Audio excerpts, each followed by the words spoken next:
नमस्कार दोस्तों, आप सभी का हमारे चैनल पर स्वागत है। हम पढ़ रहे हैं अली सीना की किताब अंडरस्टैंडिंग मोहम्मद का दूसरा अध्याय, मोहम्मद का व्यक्तित्व।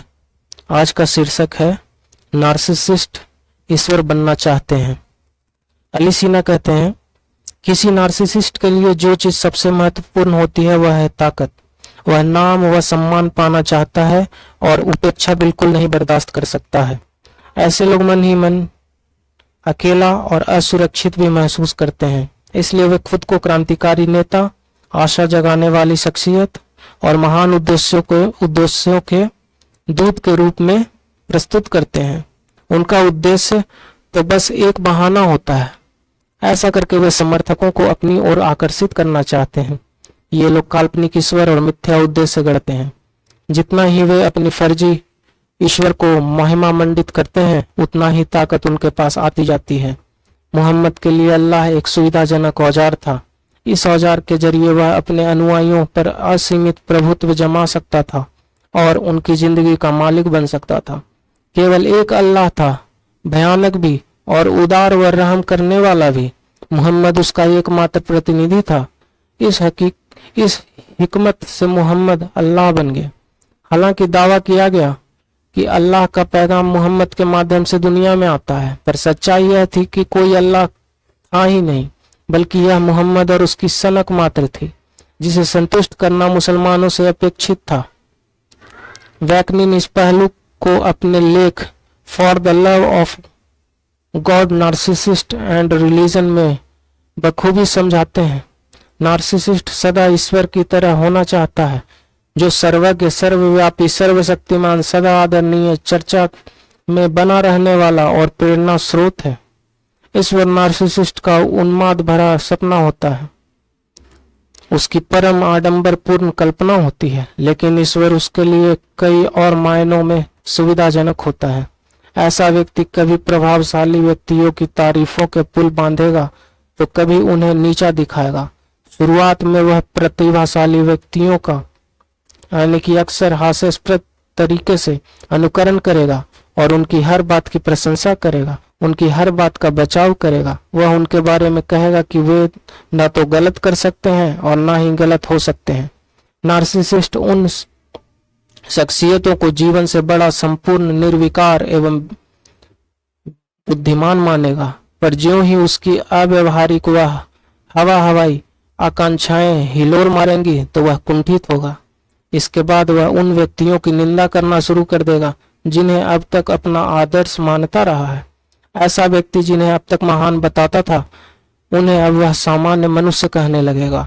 अब उसकी नजर में वो शख्सियतें बहुत छोटी, कमजोर, गलतियां करने वाली, कायर, मूर्ख और मामूली हो जाती हैं। इस विकार से पीड़ित व्यक्ति तत्वदर्शी ईश्वर से संबंधों को लेकर भी इसी चक्र को अपनाता है, और अक्सर मोह भंग या ईश्वर की छवि को लेकर निराशा का भाव पैदा होने के बाद भी वह उसे चाहने और उसके अनुसरण का बहाना करता रहता है। वह इस धोखे को बनाए रखता है क्योंकि ईश्वर से निकटता दिखाने के बहाने वह एक विशेष प्रकार का रौब दाब हासिल करता है।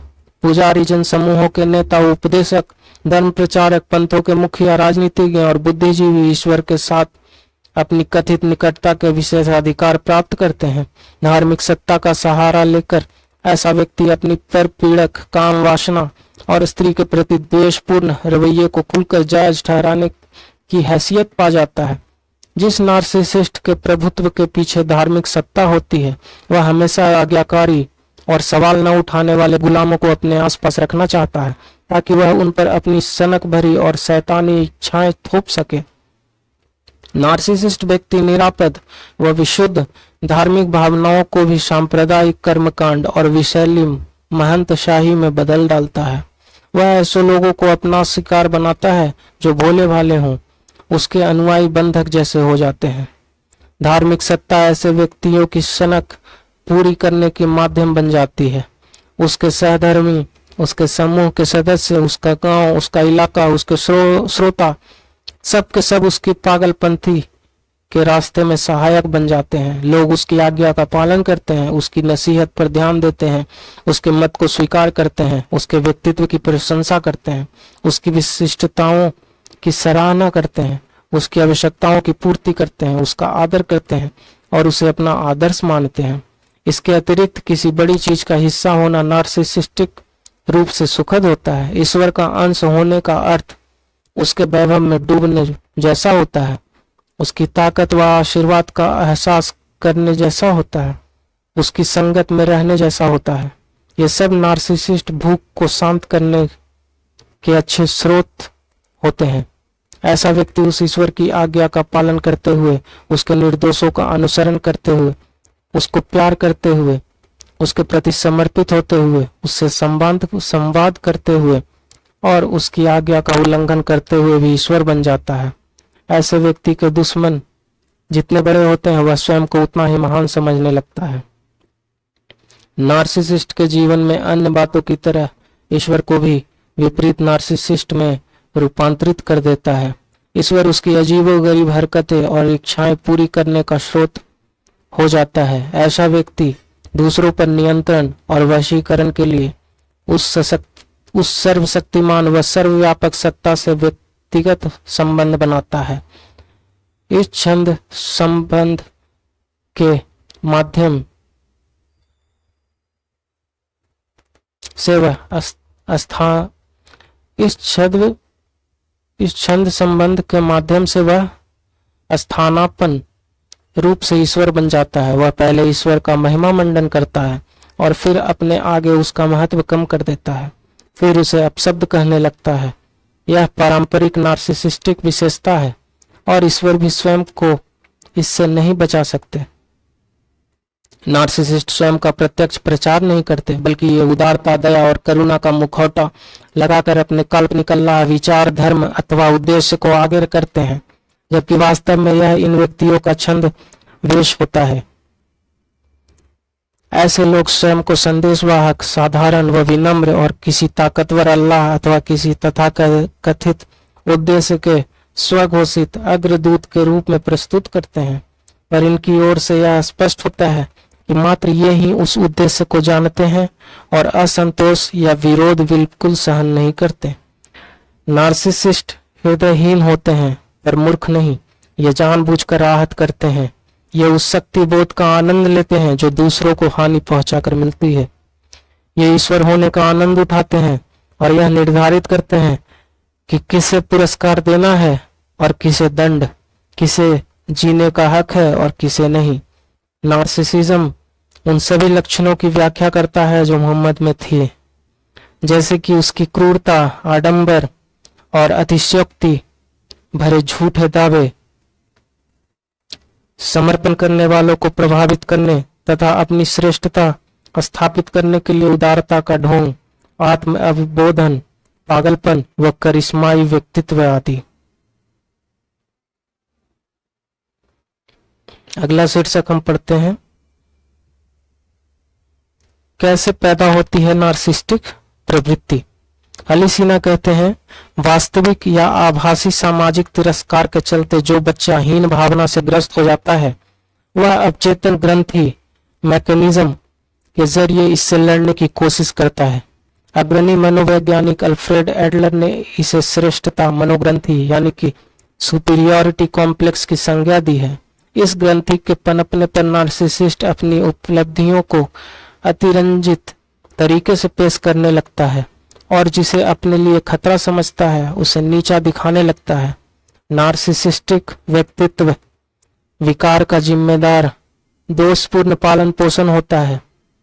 उदाहरण के लिए, जो अभिभावक बच्चे को अत्यधिक छूट दे देते हैं, उसकी हर मांग पूरी करने लगते हैं, बच्चे की झूठी प्रशंसा करने लगते हैं, उसमें पर्याप्त अनुशासन नहीं डाल पाते हैं, वे बच्चे के चरित्र निर्माण में उसी तरह बाधा पैदा कर रहे होते हैं जैसे कि मारने पीटने वाले, उपेक्षा करने वाले अथवा बच्चे के साथ अनाचार करने वाले अभिभावक।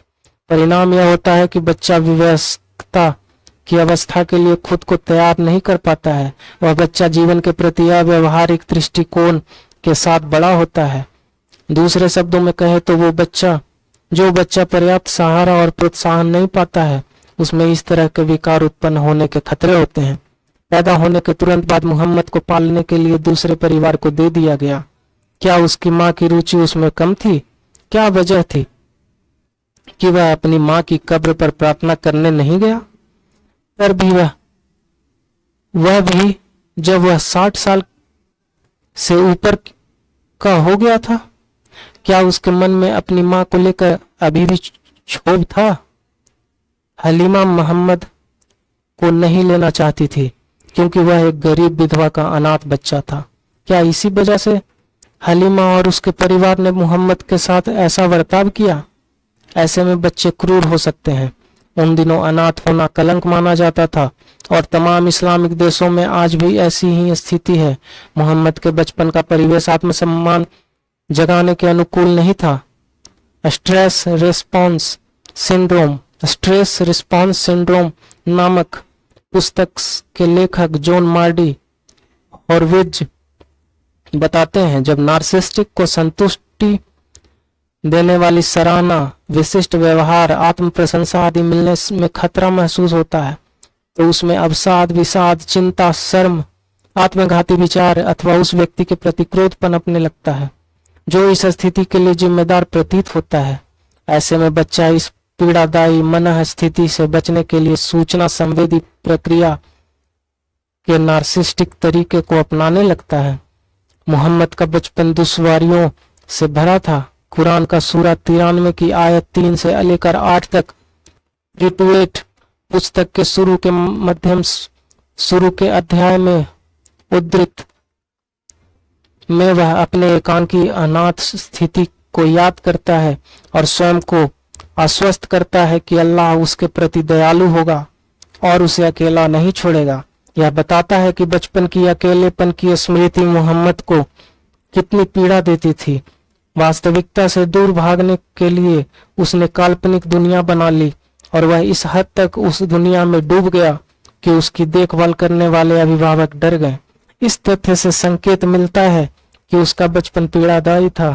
मोहम्मद को अपने जीवन के प्रारंभिक वर्षों की घटनाएं भले न स्मरण हो, पर स्पष्ट है कि उसके मन में जीवन भर घाव बना रहा। उसने जो काल्पनिक दुनिया बनाई थी वह उसे वास्तविक लगती थी। उसके लिए यह काल्पनिक दुनिया वास्तविकता से पलायन करने और आश्रय लेने के लिए सुरक्षित थी। इस काल्पनिक संसार में वह प्यार, सम्मान, प्रशंसा, ताकत, महत्व और यहाँ तक कि औरों के मन में अपने लिए डर भी पा सकता था। यहाँ वो अपने मन का सब काम कर सकता था और बाहरी दुनिया से मिल रही उपेक्षा की प्रतिपूर्ति कर सकता था। वैकनिन के मुताबिक नार्सिसिज्म का वास्तविक कारण अभी पूरी तरह ज्ञात नहीं है, पर यह स्पष्ट है कि यह समस्या बचपन के शुरुआती सालों यानी कि 5 वर्ष की अवस्था से पूर्व से प्रारंभ होती है। ऐसा माना जाता है कि बच्चे की प्राथमिक चीजें यानी कि माता पिता अथवा अभिभावक के स्तर पर गंभीर और लगातार होने वाली नाकामी से वह पनपता है। इस समस्या से ग्रस्त वयस्क अक्सर उन परिवारों से आते हैं जहां माता पिता या इनमें से कोई बच्चे की उपेक्षा करता है अथवा इनके साथ दुर्व्यवहार करता है। सभी बच्चों, स्वस्थ हो या नहीं, में यह प्रवृत्ति होती कि जब उनके अभिभावक कुछ करने की अनुमति नहीं देते हैं तो कभी कभी वे नार्सिसिस्टिक अवस्था में प्रवेश कर जाते हैं और ऐसा व्यवहार करने लगते हैं जैसे कि वे बहुत ताकतवर हों। ऐसा होना स्वस्थ और स्वाभाविक है क्योंकि इससे बच्चों को अभिभावकों की अस्वीकृति से सकारात्मक रूप से निपटने का आत्मविश्वास पैदा होता है। बिल्कुल सही। उपेक्षित बच्चों के मन में एक रिक्तता पनप जाती है। उन्हें लगने लगता है कि वे लाड़ प्यार के योग्य ही नहीं हैं। प्रतिक्रिया स्वरूप वे अपने अहम को तुष्ट करने के लिए कल्पनाओं में जीने की कोशिश करने लगते हैं। जब वे अपनी कमजोरियों को देखते हैं तो सोचते हैं कि यदि दूसरे इन कमजोरियों को जान जाएंगे तो उन्हें प्यार, दुलार और सम्मान नहीं मिलेगा। इसलिए ऐसे बच्चे झूठ बोलने लगते हैं और कहानियां गढ़कर अहंकार भरी डींग मारने लगते हैं। उनकी काल्पनिक शक्ति का स्रोत बाह्य होता है। यह बाह्य स्रोत पिता या कोई नजदीकी दोस्त भी हो सकता है। बच्चों में इस तरह की नार्सिसिज्म सामान्य है, पर यदि बड़े होने के बाद भी उनकी हरकतें ऐसी ही रहीं तो इसका अर्थ है कि उसमें नार्सिसिस्टिक पर्सनालिटी डिसऑर्डर उत्पन्न हो गया है। मोहम्मद कल्पनाओं में दोस्त बनाने का आदी था। बाद में उसने दोस्तों की जगह सभी ईश्वरों में सबसे ताकतवर अल्लाह नामक एक काल्पनिक पात्र को गढ़ा। अल्लाह से स्वयं को जोड़कर और उसका इकलौता मध्यस्थ बताकर उसने अल्लाह की ताकत स्वयं धारण कर ली। 6 वर्ष की उम्र में जब उसकी मां की मौत हुई तो वह अपने वृद्ध दादा के संरक्षण में गया, जिसने उसे बिगाड़ दिया। जैसा कि कई हदीस बताती है, उसके दादा अब्दुल मुत्तलिब ने उसे आवश्यकता से अधिक आज़ादी दे दी। वह अपने अनाथ पोते को लेकर आवश्यकता से अधिक आसक्त हो गया। उसके बेटे दूर बैठते थे, लेकिन मोहम्मद को वह अपनी चटाई पर साथ बिठाता था। मोहम्मद का यह कहना कि उसके दादा अब्दुल मुत्तलिब ने पहले ही जान लिया था कि वह महान बनेगा, स्पष्ट रूप से काल्पनिक और मनगढ़ंत बात थी। एक जगह मोहम्मद बताता है कि जब उसके चाचा ने उसके दादा की चटाई पर से हटाना चाहा तो अब्दुल मुत्तलिब ने कहा, इसे यहीं रहने दो, ये किस्मत वाला है, एक दिन बड़े साम्राज्य का मालिक होगा। एक जगह मोहम्मद ने शेखी बघारी है कि उसने उस बुजुर्ग अब्दुल मुत्तलिब को नौकरानी से कहते सुना, ध्यान रखना कि ये यहूदियों और ईसाइयों के हाथों में न पड़ जाए, क्योंकि वे इसे ढूंढ रहे हैं और पाप जाएंगे तो इसे नुकसान पहुंचाएंगे। चूंकि नार्सिसिस्ट स्वयं को इतना महत्वपूर्ण समझता है कि उसे लगता है बाकी लोग जलन के कारण उसके पीछे पड़े हैं, इसलिए ऐसे व्यक्ति का मन में इस तरह की कल्पनाएं पाल लेना सामान्य बात है। फिर भी यह स्पष्ट है कि अब्दुल मुत्तलिब ने मोहम्मद को विशेष होने का एहसास कराया। उन्होंने अपने अनाथ पोते को खूब प्यार दुलार दिया। अब्दुल मुत्तलिब ने मोहम्मद पर तरस खाकर ये सब किया और उसे बिगाड़ दिया। हालांकि मोहम्मद ने दादा के विशेष लाड़ की व्याख्या अपनी श्रेष्ठता की पुष्टि के रूप में की। बचपन से ही मोहम्मद ने अपने काल्पनिक संसार में स्वयं के बारे में भी जो छवि बना रखी थी, उसे उसके दादा के अति दुलार से बल मिल गया। वह स्वयं को और भी अद्वितीय, विशेष और असाधारण मानने लगा। अब्दुल मुत्तलिब की मौत के बाद उसके दयालु चाचा अबू तालिब ने भी उसे अन्य बच्चों की अपेक्षा अधिक लाड़ प्यार दिया। चूंकि मोहम्मद अनाथ था और उसके कई भाई और या बहन नहीं थे, इसलिए लोगों को उस पर दया आती थी। इसी कारण उसके दादा और चाचा ने उसे आवश्यकता से अधिक छूट दे दी और उसमें अनुशासन नहीं आ पाया। इन्हीं सब का परिणाम था कि उसका व्यक्तित्व आत्मकामी अर्थात नार्सिसिस्टिक हो गया। शरीर क्रिया विज्ञानी जे.डी. लेविन और रोना एच. वाइस ने लिखा है, एक शरीर क्रिया विज्ञानी की दृष्टि से सबको जानकारी होती है कि बच्चे के स्वस्थ शारीरिक विकास के लिए आहार की जरूरत होती है। उससे अत्यधिक गर्मी से बचाए जाने की जरूरत होती है। यह भी ध्यान रखना होता है कि जिस वातावरण में वह रह रहा है उसमें सांस लेने के लिए पर्याप्त ऑक्सीजन हो। इसी तरह उसके मानसिक विकास के लिए संवेदी माहौल का होना जरूरी है, खासकर ऐसा माहौल जो जीवंत हो, जो उसको उसके माँ बाप की दुखद उपस्थिति का एहसास करा सके, जहाँ परिवार के वयस्कों में घुलने मिलने की सहज प्रक्रिया मिले और बच्चा खुद में दृढ़ता पैदा करना सीख सके। मोहम्मद अपने जीवन के प्रारंभिक वर्षों से ही उपेक्षित और परित्यक्त रहा और बाद में वह मनमौजी हो गया। उसकी परिस्थितियां ऐसी थी कि नार्सिसिस्ट हो जाना स्वाभाविक था। उसने अपनी माँ से कभी बात की थी या नहीं, इसके बारे में कहीं उल्लेख नहीं मिलता है। जब उसने मक्का फतह किया तो अपनी माँ के कब्र पर गया, लेकिन वहां दुआ करने से इनकार कर दिया। फिर उसके वहां जाने का उद्देश्य क्या था? संभवतः यह उसके मन में अपनी माँ के प्रति कड़वाहट थी और वह कहना चाहता था कि देखो, तुम्हारी मदद के बिना भी मैंने इतनी कामयाबी हासिल की है। वहीं दूसरी ओर उसने अपने दादा को याद किया, जिन्होंने उस पर लाड़ प्यार लुटाया था और उसकी नार्सिसिस्टिक भूख को शांत करने के लिए शौक से सब कुछ उपलब्ध कराया था। मनोविज्ञानी बताते हैं कि किसी बच्चे की जिंदगी के पहले 5 साल या तो उसे बना सकते हैं या उसे बिगाड़ सकते हैं। जीवन के प्रारंभिक 5 सालों में मोहम्मद की बयानात्मक जरूरतें पूरी नहीं हुई। उम्र के आखिरी समय तक उसके मन में परित्यक्त के रूप में बिताए एकांकी जीवन और उपेक्षा की टीस बनी रही। वह मन में असुरक्षा और स्वयं की उपयोगिता को लेकर अस्थिर भाव के साथ बड़ा हुआ था। अपनी इस कमजोरी को छिपाने के लिए वह जबरदस्त अहंकार पाल बैठा। इस अहंकार के कारण उसे रौब, आडंबर और श्रेष्ठ होने का भ्रम बढ़ने लगा। मोहम्मद ने खुद को अल्लाह के एकमात्र जोड़ीदार के रूप में स्थापित कर लिया ताकि उसकी इस हनक को कोई और न छीन सके। इसलिए उसने स्वयं को अल्लाह का अंतिम पैगंबर बताया। इस तरह उसकी ताकत निरंकुश और चिरस्थायी हो गई। आप क्या सोचते हैं? हमें कमेंट में जरूर बताएं। धन्यवाद।